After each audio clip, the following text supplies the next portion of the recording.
You're listening to the We Are Libertarians Podcast Network. Find all of our shows at wearelibertarians.com.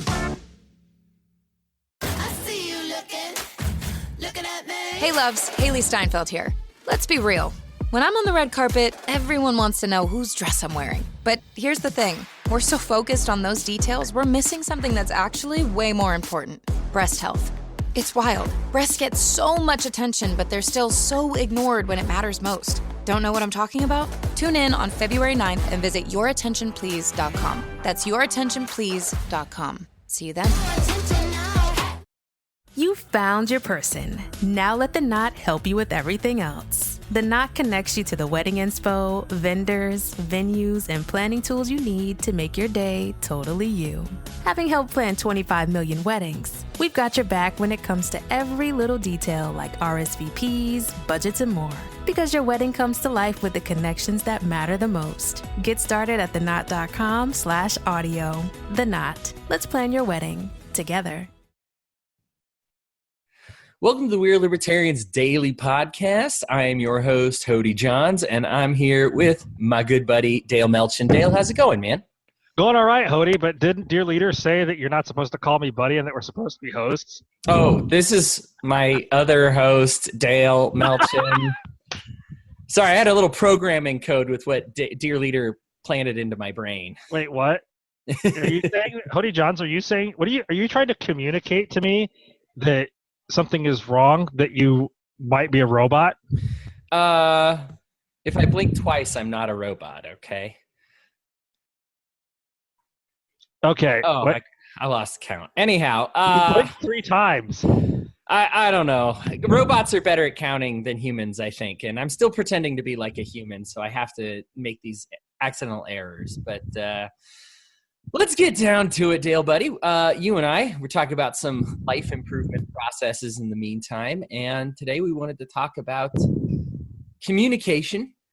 Being that there's like millions of textbooks about communication, we probably can't get into all of it. But let's talk about, you're the advice guru. Give me your basic advice about improving your communication techniques. Well, first of all, I'm not a guru. I'm just another guy on the journey. That's how I'm branding myself. But if you keep calling me that, I'll take it graciously. But I think one of the first things that, in terms of communicating less badly, which is how I'm phrasing this, just based on the day that I have had, which I will not communicate that on air. I think the first thing you need to think about when you want to communicate well is to speak forthrightly. And simply, that means to act authentically and to say what's on your mind, even if you do it badly. I think that's one place to start. And then I think the second area is learning to know your audience. You have to know who you're talking to. And so while you can be forthright with everybody, you may not be able to be what people call, quote unquote, blunt with another person. You might make them cry.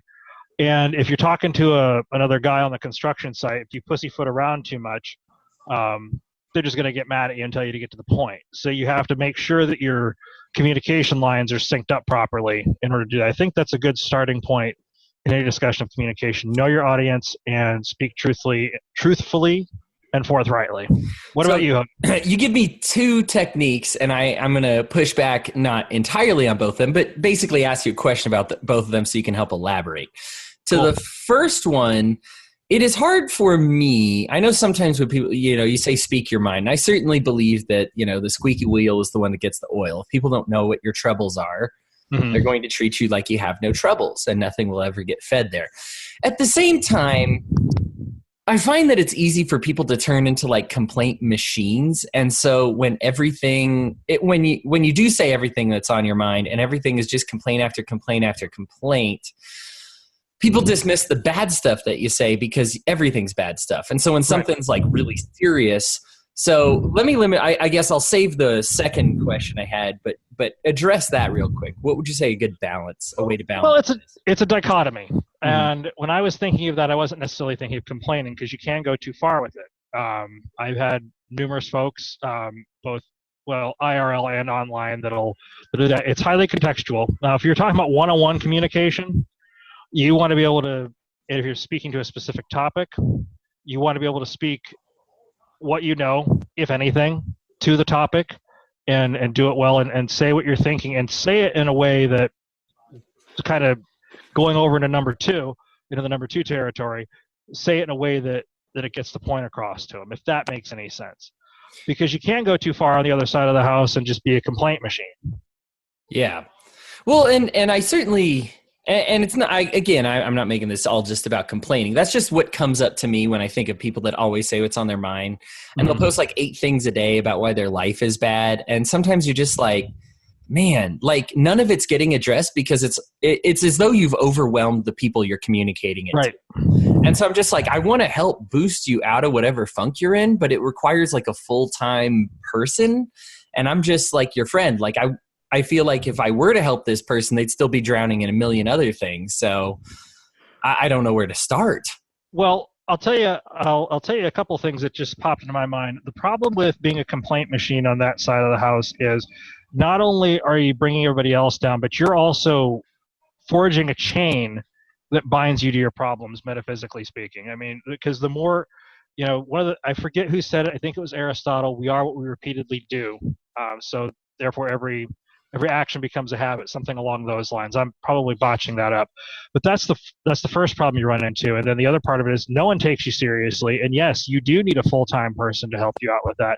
And that's typically in the form of a therapist or a counselor if you can afford something along those lines. I mean, especially if it's just constant complaining, if that makes any sense. That's where it gets into full-time help territory. Yeah, well, and I don't want people to repress it either. I don't want people listening to this to misunderstand me. If you really feel as negatively as you're communicating, and everything you're communicating, everything is that bad, like you said, yes, you should go seek help. And I don't want you to shut up about it. You need to talk about it. But at the same time, you need to talk to people who actually care about you, because if you keep throwing it back into the void, you're going to throw it and you're going to feel even lonelier than you already do, because you're like, man, I keep throwing this to all my thousands of Facebook friends, and now I only get like 1 or 2 reacts on like very serious problems in my life. And they're laugh reacts. Yeah. And for your enemies who always seem to find you on Facebook as well, the laugh reacts when you're having a really bad problem. Well, I was going to say, that prompts me to think about it. I don't mean to interrupt your thought, Hodey, but that prompts me to think of another thing. The other thing about good communication is knowing when to shut up, and knowing when to have a filter turned on, and knowing when to actually listen. I think that comes in with the person who, whether it's somebody who's just complaining all the time or someone who's happy all the time. I mean, great. I'm glad you're happy, but sometimes people are just having a horrible day, and they don't want to hear about, the latest, whatever good things going on in your life. You need to be able to turn around. And that doesn't, and I'm speaking more along the lines of person-to-person communication rather than Facebook. But I think both worlds, I don't want to say collide, but I think it applies in both places. Sometimes you have to learn to know when to be quiet and actually listen, because you have to, in order for you actually to speak intelligently, you have to be able to be listening and hearing things, if that makes any sense. Yeah, of course. And I think you have to, for me, I'm also talking about getting off of just Facebook. Facebook is a specific type of social media, social whatever. But I think that you need to, we're even both talking about how you need to transfer some of this away from friends that might know you lightly to people that will take you seriously and are able to do something about it. And that can help you feel a lot less lonely. So to your second part where you said, I believe pussyfoot was the term you used, when people kind of beating around the bush, being indirect. Yeah, featherweight around an issue and don't really want to get too involved with it. You just want to, say what you have to say. Is there really no room for buttering up information for some of these folks, or what? There is. Yeah, there is, and I mean, when I say pussyfoot or being indirect, I mean it in the sense of you don't really say what you need to say in terms of, because you lack courage, or because you may be a coward, because there is a place for flanking. For instance, with I am fortunately and unfortunately in a situation where I have had to bend the knee to another tradesman. There are times where I have to speak. I work for someone else other than myself. That's what I mean. I'm using terms from Game of Thrones. So no, I know what bend the knee means. You're good enough. You should be on your own, man. Hey. That's an offline topic conversation. Okay. point that I'm getting at is she prefers very direct communication, and I've learned a couple times the hard way when I've tried to really give a lot of context. She's like, just tell me what happened. And I'm like, this is what happened. So typically, if it's a situation like that, I'll just get right to the point and then give context as needed. Now, in other situations, like in a corporate situation, one of my gurus, Jocko, talks a lot about this, learning to flank and maneuver. You know, the boss tells you to do something. If it doesn't endanger lives, just do it. But then the way you give your pushback is you do it something like, hey, boss, I noticed this thing that we're doing. This might be a better way of doing it. And what do you think? You know, giving it back that way. That's where the flanking, maneuvering, or being indirect comes in. That's a way to do it that's being courageous. And maybe I just pussyfooted around your whole question there, but I think that's the... No, I got the total gist of it. A funny story about that. I was debating whether sharing or not, but I feel like people keep asking me to share personality because that robot joke we made at the beginning is... those accusations are starting to get overwhelming. So Did let I me hurt your feel, Hodey? So allow me to give you a story about my personal life. So one day I came home from work and Miguel was there and she was like, hey, how's work? Oh, everything's fine. She's like, just so you know, like the dog was kind of, you know, by your computer today, like got scared and jumped. And I was like, oh, that's weird. It's a weird thing to even tell me, but that's weird. Okay. And then 15 minutes pass, you know, I think at the time I was still a TV watcher. So I was, you know, making some food, watching some tube. And she was like, yeah, he got tangled on like a cord or something like that. And that's probably what scared him. And I'm like, oh, okay, no big deal, you know, whatever. And then 15 minutes later pass, you know, we're talking about other things. And she's like, yeah, he like might have seen something fall off the desk or something like that. And I'm like, well, what's going on right now? And I figured it out. I was like, did the dog knock over the computer? And she's like, yeah, I just didn't want to tell you. I thought you might be really mad or something. And I was like, you can just tell me the dog knocked over the computer. I don't need you to take forever with this type of thing. But I think she was scared that I would like overreact or hit the dog or something like that. But I am not that type of person. Robots don't hit dogs. We don't experience emotion like that and take it out that. I mean, good people don't hit dogs. We don't experience those type of emotions and hit. But I understand what she was going for. She was just trying to make me feel good about it, like, and butter me up just in case I would overreact about it. And like you said, it's really about knowing your audience. You know, sometimes they just get angry having like, why didn't you just tell me? You know, right off the bat, I think I may have lost Dale here. So I'm going to get Dale back here in just a minute, but you're going to have to hear me talk for a little bit. Dale, welcome back, my friend. How you doing, buddy? Hey, my computer crashed. Oh, you're okay. We're glad to have you back. So I'm not sure how much of the story you heard, but I heard something about the dog making the computer crash, and that's when my computer crashed. My story reached through the ether and got to. And not only that, it went crash. Oh, it was stuck on like whatever WAL I said last. That's good. Cool. So you got like the song version of that, but yeah. So let's talk about what I would like to say in terms of communication. You've mentioned a couple. I'll throw a couple your way as well. I'm a huge believer in the love languages and understanding, because I think with communication, it's like speaking a different language. I think a lot of times people like me, I'm very binary. You either told the truth or you told a lie.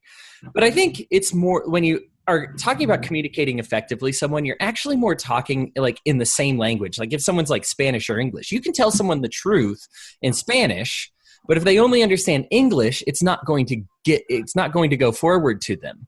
So for example, we talk about the 5 love languages, gifts, quality time, words of affirmation, acts of service, and physical touch. And those are each a different language, a different way to communicate something to somebody. And so when you want to tell somebody you love them, for me, I'm very verbal.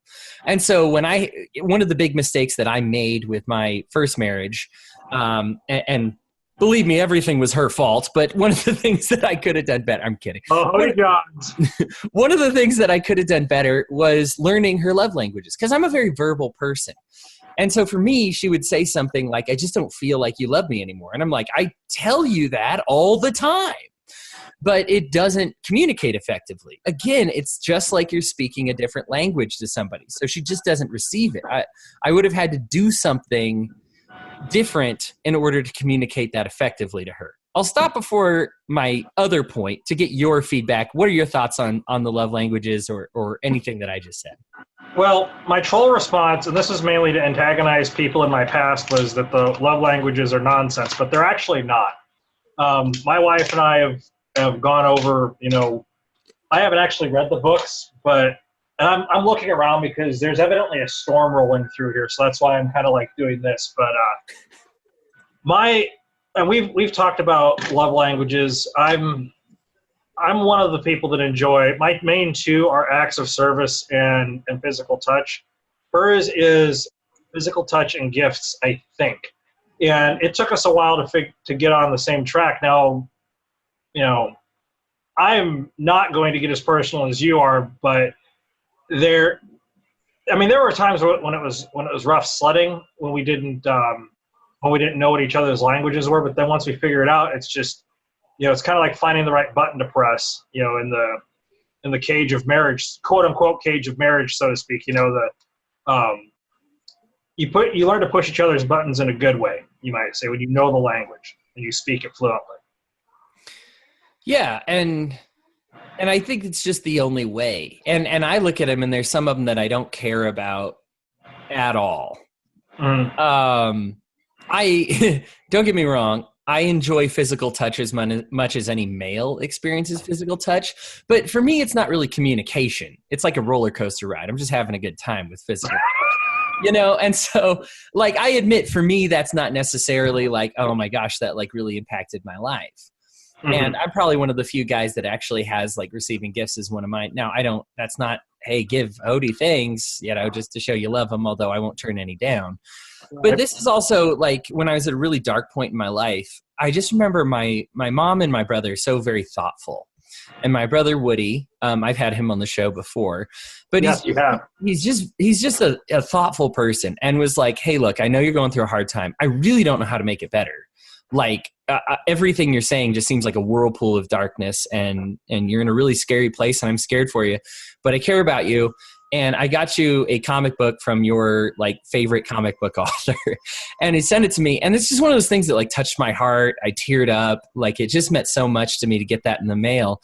And I didn't know myself well enough to know that like receiving gifts was one of my love languages. Right. And so it was one of those things that taught me, that said, and the thing is when we're talking about communication, not just know who you're speaking to. I think love languages especially is know who you are. Right? Like, no, because that's the way I can say, hey, just so you know, these type of things are the way that I understand love. You don't want to see somebody waste and toil their time or whatever it is they're doing in something that doesn't mean very much to you. You know, it could be how they want to speak it to you. And clearly they're willing to put in the work if they're doing to any of the other things. But yeah, it could be a waste for them and not effective. And you end up falling out of love with people who you should be in love with. And it goes beyond just falling in love. They call them love languages because of who your partner is. But like I said, I had one with my brother.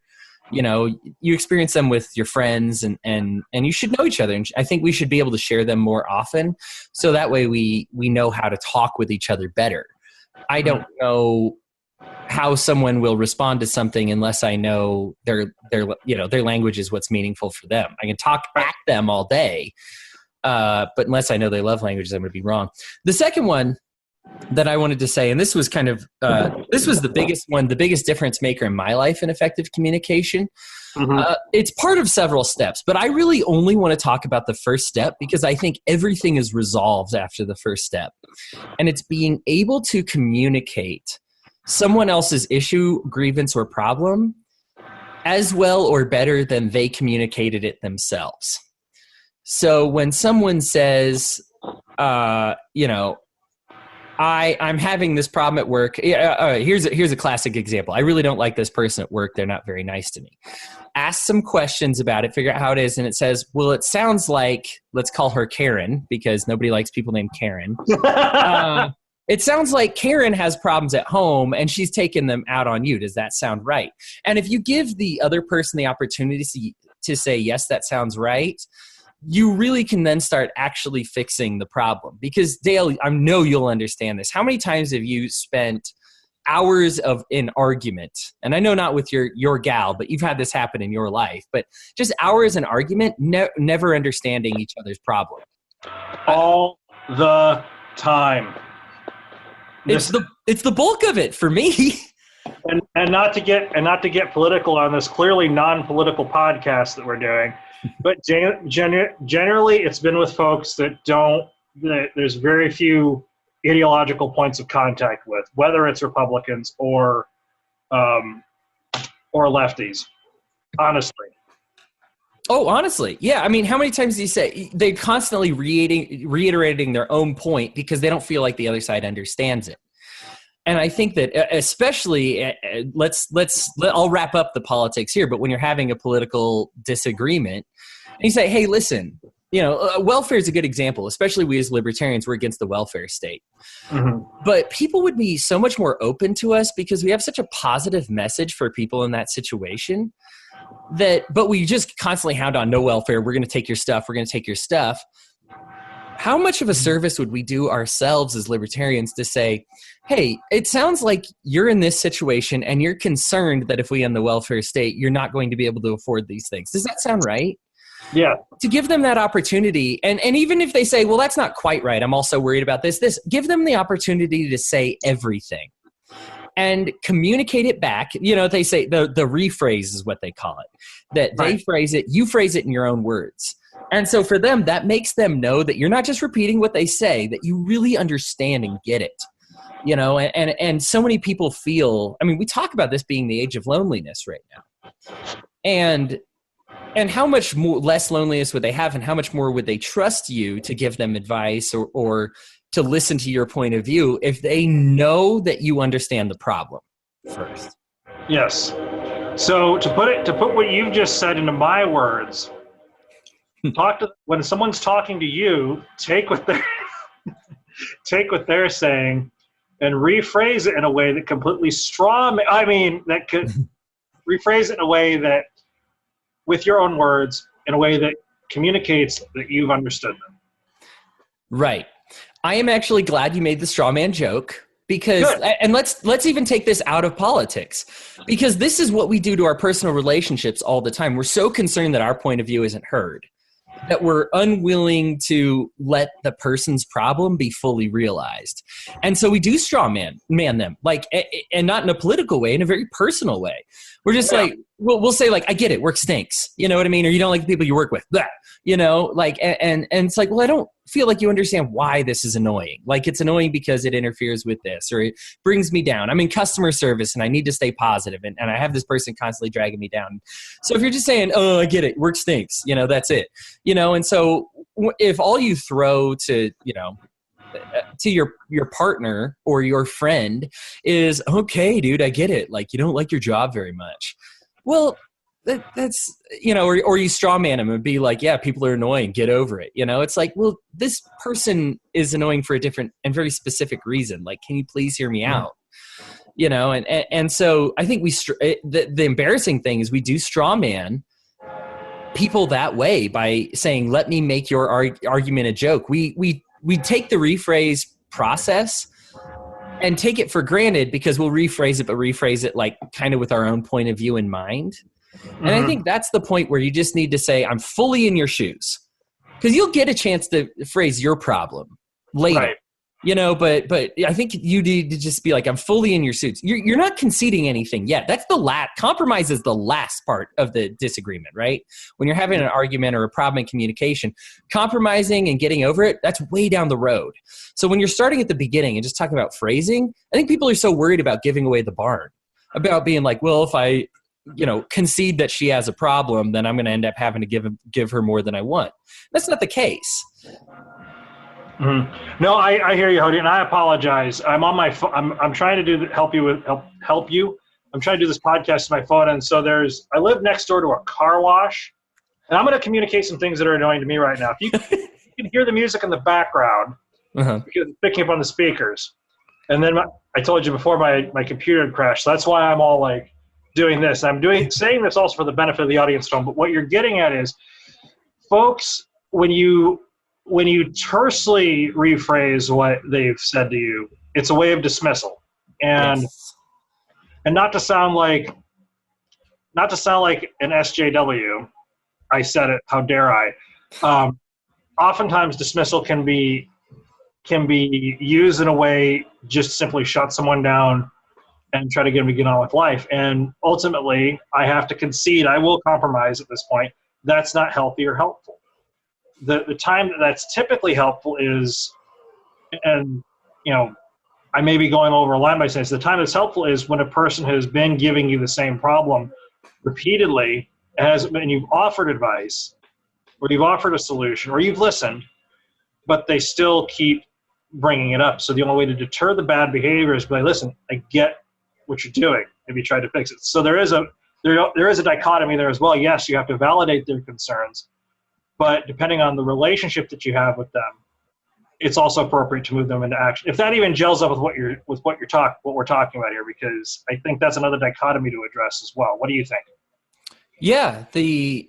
Now what's the dichotomy that you're saying specifically? The dichotomy comes between, when we're having a conversation between two folks, and you want to rephrase what they're saying in a way that validates their concerns. And you don't want to be dismissive of it. The other extreme from that is rephrasing it in a way that says, yeah, I get it, work sucks. You're rephrasing it tersely or in a way that's dismissing them. So that's where the dichotomy lies, and it also depends upon the level of friendship or relationship that you have with the person to be able to use either one of those methods. You want to find it somewhere in the middle, mm-hmm. where you validate their concerns and you push them into action. That's true, and I guess I don't worry too much about. And I'm not encouraging getting in other people's business, but I think if they're already sharing the problem with you, mm-hmm. then they at least want you to understand. Even if they don't want you to solve, at the very least, they want you to understand. Otherwise, they wouldn't talk to you about it. It wouldn't be on Facebook if they don't want somebody to understand. It wouldn't. You wouldn't be having the conversation to begin with. So I think at the very least, even if they're not looking for a solution, which as a guy, I say as a guy, as a human being, people that are not looking for solutions do kind of drive me crazy. I admit it. And there are some people who just need to complain. And I love my gal, and she'll be the first one to admit that she just needs to complain, feel understood, and then she's over it and she's good to go for the rest of the day. But the way you get out of that, because I don't want to be part of that conversation unless I'm talking solutions, is to get that phrasing down and for her to feel understood, because then the conversation ends. Mm-hmm. Yes, if she wants a solution, then it'll keep going, but then it's a conversation I want because she actually wants a solution, right? Mm-hmm. But if I rephrase it correctly, she'll be like, oh, he gets it. He understands exactly what I'm talking about. Conversation over, and so either way, you're in a good place. You're either are not arguing about stupid things you don't have to argue about, or you found a solution. Exactly. We do have time for maybe one more thing from each of us. I know for me, and this is a big one, is not being distracted. I always have, not having a car wash next to me helps. Also, not being on my cell phone helps. Look what this is doing right now. Oh, I'm sorry, dude. That is not fun. I feel validated, Hodey Johns. Yeah, that is. As you can tell from the story with my girlfriend and my dog, she knows my computer is very important to me. So right. I understand your level of anguish when it crashes. Don't talk like that, Hodey Johns. I want the dismissive. Get over. To the point where she thinks I would hit my dog. So it's apparently very frightening when something bad happens with my computer. Dismissive can be funny. I think with guys, we like to I think we like to jab each other a lot. That's like one of the ways we tell each other we love each other. But at the same time, I think you also have to recognize when something genuine's coming up and be like, hey, this isn't a good time to jab. This is a good time to be understanding. But to go back to my point, making the time and actually setting aside and fully investing in it. Look, here's the thing. You can have a distracted conversation where you're doing a million other things for 8 hours, or it'll stretch on for days if you let it. Or you can have a really focused conversation with somebody and have it last 5 minutes and then get back to enjoying your life. Because you've actually addressed it. You've given them all the time. You've given it all your focus. For me, it's hard. And here's the thing. Your schedule sometimes can't wait. And this other person, even if you love them, this other person can. So sometimes you say, hey, listen, I've got a podcast coming up in like 15 minutes. What you're talking about is very important to me. But I'm going to be thinking about this the whole time. So don't, now is not a good time to come up with some issues if you want me to genuinely listen to you and respond. I'm saying a lot. I always do that when I'm tired. I'm back from vacation. We took a little 12-hour drive, got back yesterday early morning, and I'm messed up still. So I apologize for the likes and ums. I will get those cleared out as the day goes. But you just need to engage in the conversation fully. Invest in it, fully invest in it, and you will pay the dividends earlier. I am treating conversation as though it's bad, like it's something that the goal is to get out of. That's not it. But if it's a problem, you do want that addressed as quickly and efficiently as possible so that you can have positive conversation. I'm not saying the goal is to end conversation, but the goal is to end the problems, end the issue at hand, and then get back and spend the majority of your time conversing in a really positive way. I'm not going to stop jabbing you. That's still going to be 90% of our conversations because that's who we are. But when we need that 10% to be like, hey, I need you to hear me right now, we're both ready to have that. I know It's a lot of time. So go ahead and you can either give me feedback on that or give me a new one or whatever you think. Is this final thoughts or is this just? No, I'm going to put extra time with that. We've been getting good feedback on our self-help episodes on these episodes. So I think we're going to give them a little extra today. So give me something. Okay, I think I'm sorry. It's hard. Car wash.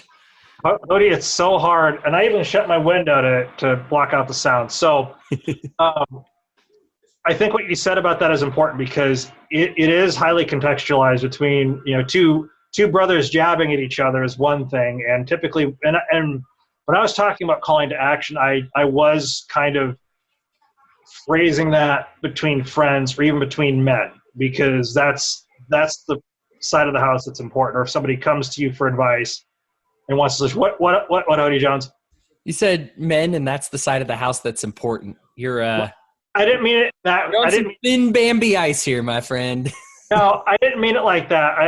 That's what I was driving at in that context. I'm not saying that men are more important than women. I meant the aspect of the important piece is friends. And you were jabbing at me again, weren't you? I was just saying what you said. I'm just repeating what you said. Okay, so the important piece is what I was trying to say was important was the context that I was trying to put that into. If I could offer that as a backpedal. All right, put it into context. There you go. So it's very layered. Now, it's funny because you brought up the whole partner communication side of the house, which is more important than our individual genders. See, there you go.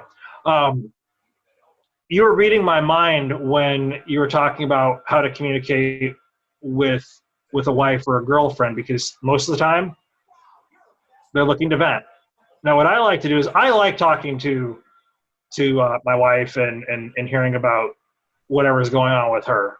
I'm not a robot like you and try to shut the conversation down as soon as possible. I cannot minus 5 minutes till end of podcast. Okay. You just So I found that if it's a pressing issue, I listen to her and then I ask after she's said her piece, I have some ideas. Do you want to hear them? And I'll usually give her an option. I will give her an option always, I mean. And if she doesn't want it, it's like, okay, we'll just go back to what we were doing. And I think that's the critical part is to know the context. So you do have to know yourself and you have to know the folks around you in order to be able to communicate effectively in that regard. You and I fall into, you can correct me if I'm wrong here, you and I probably fall into typical gender roles, correct? Yes, Hodey Johns. All right, and Some of us more typical. Another one. You're making fun of my peach fuzz. Hey, it took me a whole week and a half of vacation to grow this beauty out. I don't want anybody knocking my neck beard. Hodey Johns, I love the stash and the soul patch. I will give you that. I will not give you heat. I will not give you shade for that. I had somebody offer money to grow my mustache out like Wyatt Earp. And that is his words, not mine. I could grow to be 100 years old, and I would not be as hairy as Wyatt Earp. So unfortunately, that's not really on the tables. The reason I say this is because I don't want to make this sound like listen to us and fall into your gender roles. Look, if you are a guy that I like to be heard too sometimes, and sometimes. No, you don't. This is not often, but I like to be heard. Yes, I do. I'm on a podcast, for goodness sake. I must be heard. I like to be heard, but I also like to be heard and understood. But also, I kind of have it under wraps. So I don't necessarily need somebody chiming in. Now, that's not the majority of the time. And I think that, if we're being stereotypical about gender, we'd say that's more of like, that's the feminine role or something. But I understand where it comes from. And sometimes you just say, look, I have it under control. But if you want to glimpse into my world because I care about you, here's what I'm dealing with right now. I have it under control, but just so you know. And I think that's the majority. And again, I don't want to stereotype. But I think when we talk about people that aren't looking for solutions, it's like, what, you just like to complain? Well, no, they like to be understood, know, and who doesn't, right? They're just looking to be understood, but they have the problem in control. It's not like Karen from work is going to ruin our lives. She has it under control. She just wants me to understand. What's that? Or is she? Or is she going to wreck our lives? I don't know. Sometimes with how it sounds, you'd be surprised. But yeah, well, now's a good time for final thoughts. Dale, I'll let you get the first crack at it. I would say if you're going to start taking the first steps to enhancing your communication skills, listen. And this is old hat, knowledge, but listen twice as much as you talk, because you have 2 ears and 1 mouth. I would say read your audience well, and then tailor your communication to the folks that you're dealing with, and let the main course of your discussion be focusing on validating the other person, and when necessary and when invited to, call them to action on a solution if it's a problem, a situation, or just keep throwing it back and forth where you rephrase and get feedback and just keep tossing the ball around. I mean, that's the point of conversation. Those are my final thoughts. I'm going to build off what you said. You said tailor your response, and I think that's perfect. Everybody's a unique individual. So we can give you tools all day and things that we've learned. You and I can teach people and provide advice and understanding and guidance, and there's books and books and books about this. But you have to understand that everyone is an individual and everyone's unique. Everyone's going through a different set of problems. Everyone has a different set of strengths and weaknesses. So take everything we say and use it where applicable. I think there's a lot of great communication advice, but there's not one standard across the board. There's things that generally work, but as soon as you try to make that applicable to everyone, that's when you start getting into what we were talking about earlier, being stereotypical, being a demagogue, being, you say, well, this works for most people, so it must work for you too. As soon as you start treating somebody like they just want to complain, or that's when you're going to lose them. They say, well, I just thought you're a woman, you just like to complain for fun, because that's the stereotype, and that's wrong. So that is, I guess my final thoughts is just tailor what you have to say in your communication to the other person, and let them know about what makes you unique and the best way to communicate with you. Dale, as always, amazing chatting with you, my friend. That was an excellent switch back onto your computer, by the way. Yeah, we had to come in from Earth 2 here. I didn't want to try doing that while we were in the middle of it, but I figured I'd try to end the show a little more clean cut than the middle of it turned out. And I want to apologize to the audience for things going off the rails. I mean, I know it's probably an awkward apology, but yeah. Crap happens sometimes. We could go back into stoicism on that one. Maybe next week we'll talk about crafting the perfect apology. That's what I've studied quite a bit. That could be fun. No, No, we can do that. That's fine. Whatever you we'll want. talk about something else next week. We'll get it figured out at some point. Yep. It's going to come up. But Dale, good talking to you, man. Yeah, you too, Hodey. Oh, and I forgot. I'm just going to go ahead and say it. If you want more of me and my dismissive, demeaning, no, I'm actually not dismissive and demeaning. Simplisticadvice.com. But you know what? If you really want good stuff on the politics side of the house as well as other issues, We'reLibertarians.com and WAL Daily, Stitcher, Google Play, YouTube, all that fun stuff. Bam.